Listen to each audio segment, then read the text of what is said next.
जैसे कि last time हम ऑस्टियोमैलेशिया सेलिंग टॉपिक के बारे में हम डिस्कस कर चुके हैं, तो आज बिल्कुल उसी स्केलेटल सिस्टम से लिंक एक और टॉपिक की तरफ हम जाते हैं जो कि ऑस्टियोपोरोसिस है। तो यहाँ पे लफ्ज अगर देखा जाए ऑस्टियो बेसिकली मींस बोन्स और पोरोसिस मींस पोर्स, यानी अगर हड्डियों के अंदर देखा जाए तो हड्डियों में यानी कि क्या बनना, पोर्स बनना।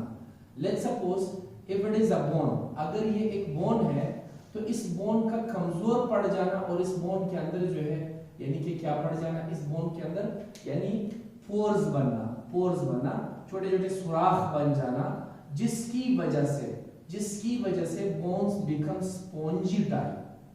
ये बोन्स क्या हो जाते हैं, ये स्पॉन्जी टाइप बन जाते हैं। वो कंडीशन ऑस्टियोपोरोसिस कहलाया जाता है कि जिसमें बोन्स में मौजूद पोर्स बन जाते हैं, ठीक। तो इस बोन्स में पोर्स बनने की वजह से द बोन्स बिकम सॉफ्ट और बोन्स बिकम स्पॉन्जी टाइप बन जाते हैं। अब ये जो स्पॉन्जी बोन्स है, these bones become brittle, ये brittle हो जाते हैं। What do you mean by brittle? Brittle means these bones can easily be broken. ये बोन्स बासानी टूट का शिकार हो सकता है, ये टूटने की तरफ बासानी जा सकते हैं। तो याद रखिए, ऑस्टियोपोरोसिस वो कंडीशन है जिसमें एक पेशेंट यानी कि उनके बोन्स यानी कि सॉफ्ट होने की तरफ, स्पॉन्जी बोन्स में कन्वर्ट होने की तरफ जाते हैं और साथ साथ यानी वो बोन्स बासानी टूट का शिकार हो सकते हैं। अब दूसरा सवाल यहाँ पे यही है कि ये ऑस्टियोपोरोसिस जो कंडीशन है ये बहुत ज्यादा कॉमन है ओल्ड एज में। जब उम्र ज्यादा होता जाएगा यही ऑस्टियोपोरोसिस की जो कंडीशनिंग है ये ज्यादा देखी जाएगी। तो व्हाट आर द रीजन, कौन से काजेस हैं जिनकी वजह से जो है यानी ऑस्टियोपोरोसिस हो सकते हैं। याद रखिए, अगर हम काजेस की तरफ जाते हैं तो हमारे बॉडी में एक प्रोसेस होता है, उसे हम कहते हैं रीमॉडलिंग प्रोसेस। अब ये जो रीमॉडलिंग प्रोसेस है ये कुछ ऐसा प्रोसेस है कि जिसमें हमारे बॉडी में मौजूद जो हमारे बोन सेल्स होते हैं वो ओल्ड बोन सेल्स की ब्रेकडाउन होती है, उनकी तोड़फोड़ होती है। जब ओल्ड बोन सेल्स टूटते जाएंगे तो इसी ओल्ड बोन सेल्स के साथ साथ न्यू बोन सेल्स की फॉर्मेशन होती जाएगी। न्यू बोन सेल्स की क्या होती जाएगी, फॉर्मेशन होता जाएगी। यानी ओल्ड बोन सेल्स का टूटना और नए ओल्ड यानी कि बोन सेल्स का बनना, पुराने बोन सेल्स का टूटना और नए बोन सेल्स का बनना, इस प्रोसेस को हम बेसिकली क्या नाम देंगे, रीमॉडलिंग का प्रोसेस कहेंगे, remodelling. So this is the remodelling process. अब होता क्या है, ओल्ड एज में प्रोसेस रीमॉडलिंग, इसमें ये जो ओल्ड बोन सेल्स है ये ज्यादा टूटते हैं ओल्ड एज में ये जो ओल्ड बोन सेल्स है ये ज्यादा टूटते हैं और न्यू जो बोन सेल्स है इनकी फॉर्मेशन कम होती है। यानी ओल्ड बोन सेल्स ज्यादा टूटते जाएंगे और न्यू बोन सेल्स की फॉर्मेशन कम होगी। ये कब, ये ओल्ड एज में जब एक शख्स यानी कि ओल्ड एज की तरफ जाता है तो रीमॉडलिंग प्रोसेस में जो ओल्ड बोन सेल्स है उनकी फॉर्म यानी उनकी ब्रेकिंग डाउन, उनकी तोड़फोड़ ज्यादा होगी और जो न्यू बोन सेल्स की फॉर्मेशन है वो क्या होगी, वो कम होगी। इसी की वजह से बोन्स डिपोजिशन यानी बोन्स में कैल्शियम फॉस्फेट कम जाकर डिपॉजिट होते जाएंगे और इसी वजह से बोन्स वीक होंगे, कमजोर होंगे और बोन्स जो है वो टूट की तरफ जाएंगे। यही कंडीशन ऑस्टियोपोरोसिस कहलाया जाता है। इसी कंडीशन को अगर हम यंग एज में देखें, यंग एज में बेसिकली ये जो रीमॉडलिंग का प्रोसेस है, इसमें रीमॉडलिंग तो वो प्रोसेस था जिसमें ओल्ड बोन सेल्स टूटते थे और ये कन्वर्ट होते थे न्यू बोन सेल्स में।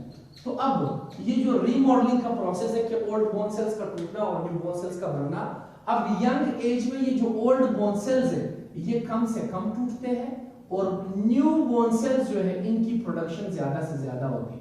इसीलिए जब पुराने सेल्स कम टूटेंगे और नए सेल्स बेहतर बनते जाएंगे, ज्यादा बनते जाएंगे, तो इससे क्या होगा कि हमारे बोन सेल्स जो है that will become strengthen। हमारे जो बोन सेल्स है ये स्ट्रेंथन हो जाएंगे, ये मजबूत हो जाएंगे, ठीक है, ये हार्डर होंगे, ये सख्त होंगे, तो लिहाजा ये ऑस्टियोपोरोसिस के उलट जाते जाएंगे, खासतौर पे यंग एज में। लेकिन अगर इसी प्रोसेस को हम ओल्ड एज में जाके देखें तो ओल्ड एज में आप देख सकते हो कि ओल्ड बोन सेल्स की ब्रेकडाउन ज्यादा हो रही है, पर फॉर्मेशन क्या हो रहा है, कम हो रहा है। तो जब ऐसा हो, ये रीमॉडलिंग प्रोसेस जब डिस्टर्ब हो, पुराने सेल्स यानी कि ज्यादा से ज्यादा टूटते हैं और नए नहीं बनते हैं, तो इसी की वजह से आपके बोन्स वीक हो जाएंगे, उनमें पोर्स बनना शुरू होंगे, सुराख बनना शुरू होंगे, and your bones will become spongy. यही स्पॉन्जी बोन्स, यही बोन्स पोर्स बेसिकली क्या रह जाएंगे, osteoporosis. So these are the causes. अब अगर इन कॉजेस को हम रिस्क की तरफ लेके जाए, so what would be the risk, वो कौन से रिस्क फैक्टर्स है जो अमूमन यानी ऑस्टियोपोरोसिस की तरफ पेशेंट को लेके जाते हैं। तो पहला रिस्क जो है that is age, old age. उम्र गुजरने के साथ साथ ऑस्टियोपोरोसिस के चांसेस ज्यादा हो सकते हैं। वही प्रोसेस रीमॉडलिंग जो प्रोसेस है ये उसी के ऊपर डिपेंडेंट है, उसी के ऊपर डिपेंडेंट है। सेकेंडली, ओल्ड एज के साथ साथ ये कंडीशन कॉमन है वुमेन के अंदर, फीमेल के अंदर। तो वुमेन में यानी प्रेगनेंसी, वुमेन में मेंसेस और मेंस्ट्रुअल साइकिल, ये कंडीशन बेसिकली उस फीमेल को, उस वुमेन को यानी ऑस्टियोपोरोसिस जैसे कंडीशन की तरफ बासानी लेके जा सकते हैं। इसके अलावा अगर देखा जाए तो ये कंडीशन किसी सिस्टमिक डिसऑर्डर से भी होता है। यानी अगर खुदा न खास्ता किसी शख्स को कोई सिस्टमिक डिसऑर्डर हो, लाइक सीलिएक डिजीज है, लाइक माल न्यूट्रिशन है, तो इन अवकात में भी उनके बोन्स कमजोर होंगे और वो इन्हीं ऑस्टियोपोरोसिस जैसे कंडीशन में जाते जाएंगे। वजह, बोन्स के अंदर डिपोजिशन कम होगी, रीमॉडलिंग प्रोसेस डिस्टर्ब रहेगा, पुराने बोन सेल्स जो है उनकी टूट-फूट यानी उनका ब्रेकिंग डाउन जो है वो ज्यादा होगा, उनकी तोड़-फोड़ ज्यादा होगी और नए बोन सेल्स जो है उनकी फॉर्मेशन कम होगी। तो लिहाजा when these remodeling process is being disturbed, so the patient will move towards spongy bones और उसके bones में मौजूद pores होंगे और यही condition osteoporosis कहलाया जाएगा। furthermore depend करता है रेस के ऊपर, जात जिसको हम कहते हैं। यानी अगर हम white लोगों की तरफ जाते हैं, जिसको हम कहते हैं गोरे लोग, तो इन गोरे लोगों में मौजूद ऑस्टियोपोरोसिस के चांसेस ज्यादा होते हैं। वजह, उनके स्किन में मौजूद प्रीकर्सर मॉलिक्यूल्स एक्टिव नहीं होता। जब सूरज की रोशनी उनको पड़ती है तो लिहाजा वो विटामिन डी नहीं बनाते, तो विटामिन डी ना बनाने की वजह से उनके बोन्स कमजोर रहते हैं और बोन्स में जब कैल्शियम, फॉस्फेट और विटामिन डी की कमी हो तो बोन्स कमजोर रहेंगे, डिपोजिशन कम होगा और बोन्स स्पॉन्जी रहेंगे और यही कंडीशन ऑस्टियोपोरोसिस कहलाया जाए। अब अगर इसी ऑस्टियोपोरोसिस के दौरान हम साइन एंड सिम्टम्स पेशेंट में देखें कि आया एक मरीज को ऑस्टियोपोरोसिस के दौरान कौन-कौन से अलामात जाहिर हो सकते हैं, what would be the sign and symptoms, क्या अलामात हो सकते हैं।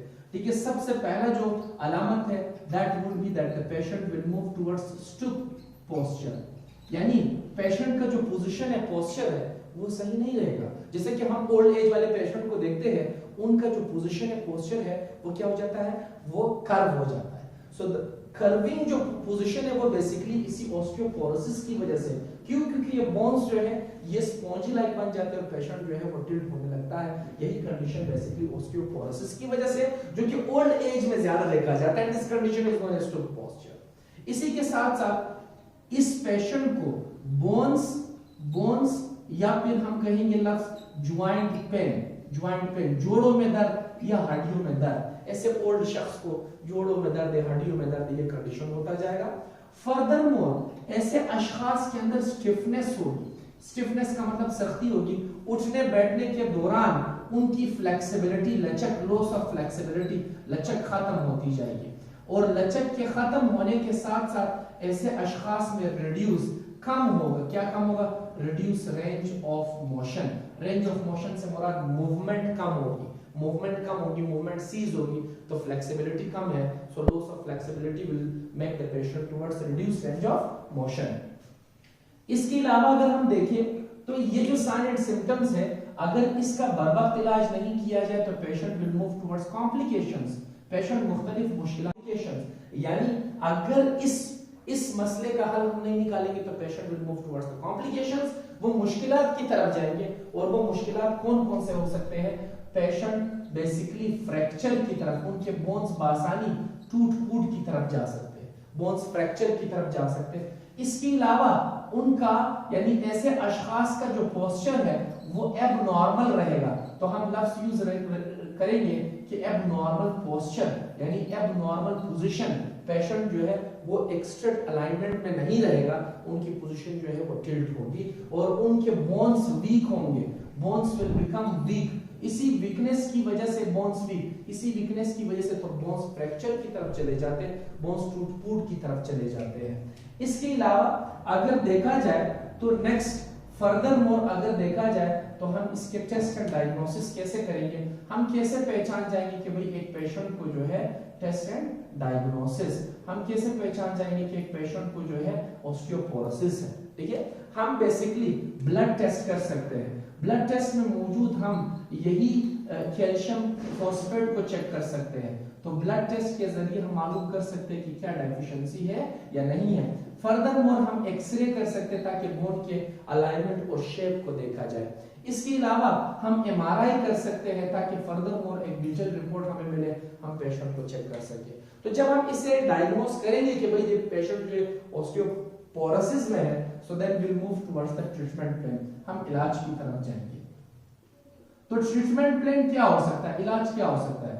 आप ऐसे पेशेंट को बेहतर से बेहतर एक्सरसाइज एडवाइस करेंगे, एक्सरसाइज के साथ साथ उनका डाइट बेहतर होना चाहिए, डाइट में कैल्शियम फॉस्फेट और विटामिन डी होना चाहिए। जब कैल्शियम फॉस्फेट और विटामिन डी हो तो उनके बोन्स जो है उनमें डिपोजिशन इन्हीं कैल्शियम और फॉस्फेट की ज्यादा होगी, हड्डियां उनके मजबूत रहेंगे, उनमें रीमॉडलिंग प्रोसेस जो है वो बेहतर होगा और पेशेंट ऑस्टियोपोरोसिस की कंडीशन से बच जाएंगे। इसके अलावा जब हम इसी कैल्शियम फॉस्फेट और विटामिन डी को अगर हम मेडिकेशंस के फॉर्म में देना चाहें तो हम मेडिसिन फॉर्म में भी दे सकते हैं, जैसे कि मेडिकेशंस फॉर्म में, मेडिसिन फॉर्म में, दवाइयों के फॉर्म में हम ओस्नेट डी के नाम से टैबलेट देते हैं, ओस्नेट डी टैबलेट है।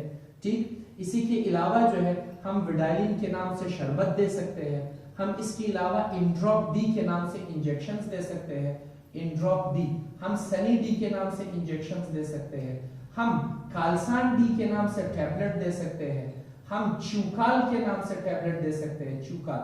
तो ये वो टैबलेट है जिसमें मौजूद, हम कैल्सी के नाम से दे सकते हैं जिसमें मौजूद कैल्शियम और विटामिन डी है, और यही मेडिकेशंस उन पेशेंट को यानी ऑस्टियोपोरोसिस के कंडीशन से बचा सकते हैं। So this was after osteomalacia, this was all about osteoporosis. Osteoporosis के हवाले से है।